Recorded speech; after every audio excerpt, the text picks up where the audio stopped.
2.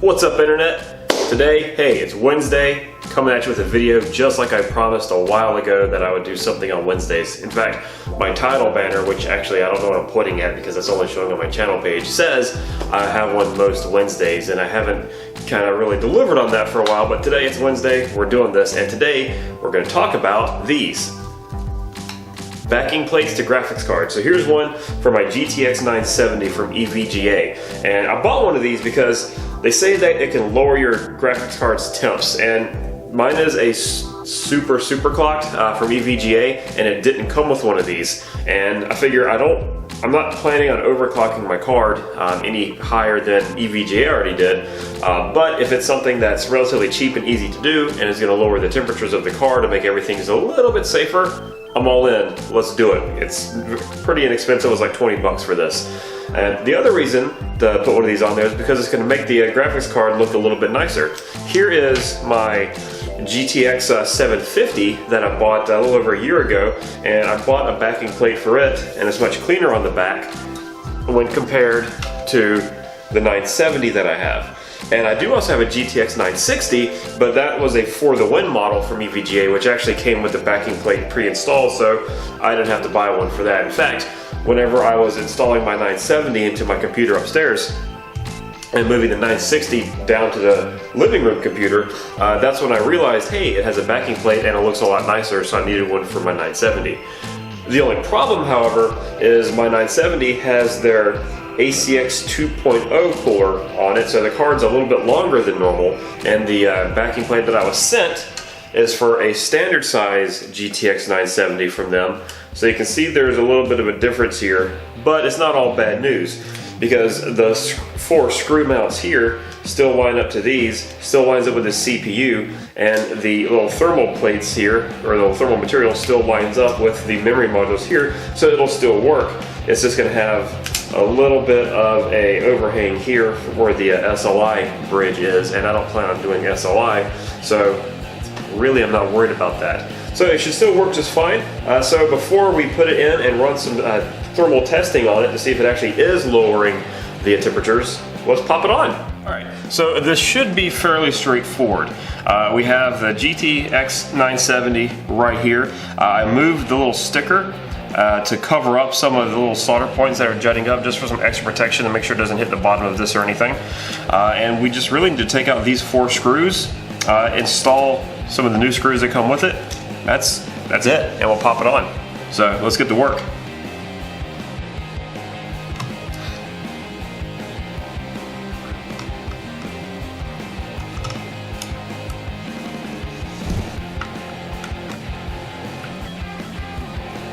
Now I have, even though this isn't made specifically for this model, it's still made for a GTX 970 from them. It's just a little bit shorter. I did do a test video, I'm doing a video right now. I did a test fit of it to make sure that there's gonna be no like solder joints or anything actually touching the metal on this. So from a potential short out standpoint, we should be just fine. And now I've got to pick out the 4 screws I need, which are right here. And let's pop this bad boy on. We should be in a business.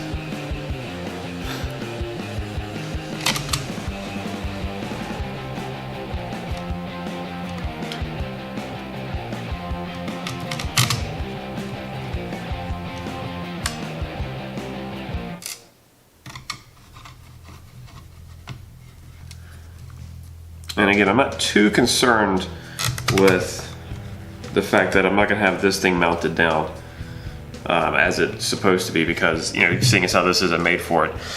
Just because the most important thing I wanted was those thermal pads touching the memory modules to cool those down a little bit, which they are. So we should be good there. Really shouldn't have any problems out of this thing.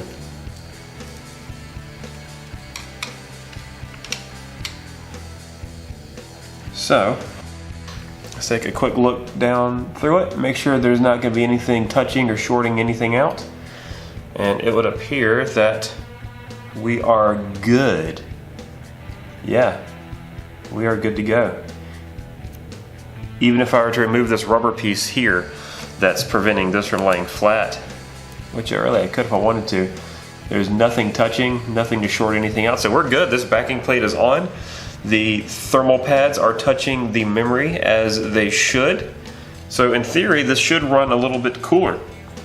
So I did put this through a Furmark test, obviously before doing this, and what it scored was, and I just used the standard built-in 1080p test on it, and I ran it 3 times. The first time I ran it, the GPU temp got up to 75 degrees.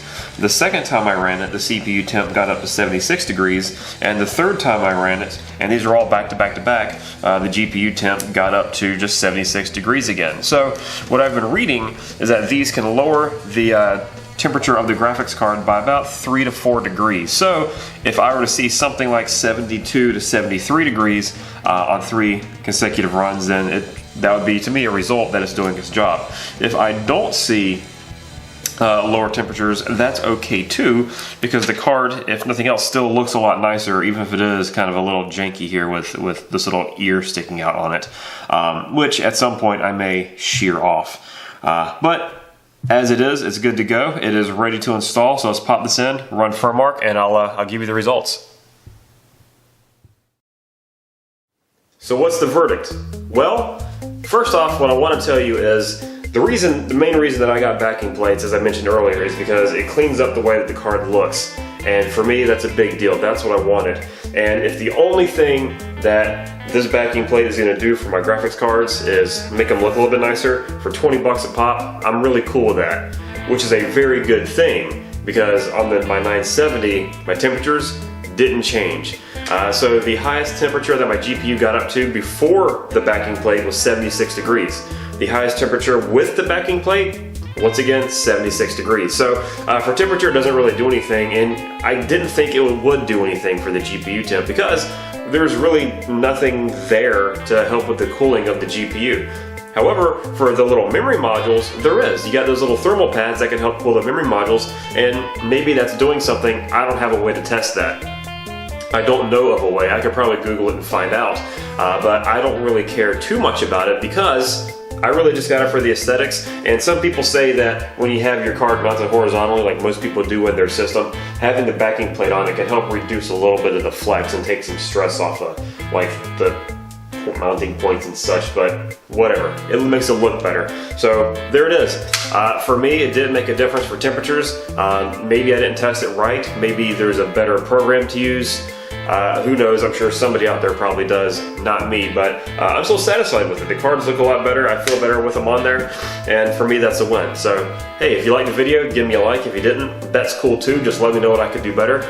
If you don't want to commit with a subscription right now, it'd be awesome if you did, but if you didn't want to subscribe right now, at least share me, you know, Facebook, Twitter, whatever, just get the video out there. That I would really appreciate. So, thanks for watching, and I'll catch you next time.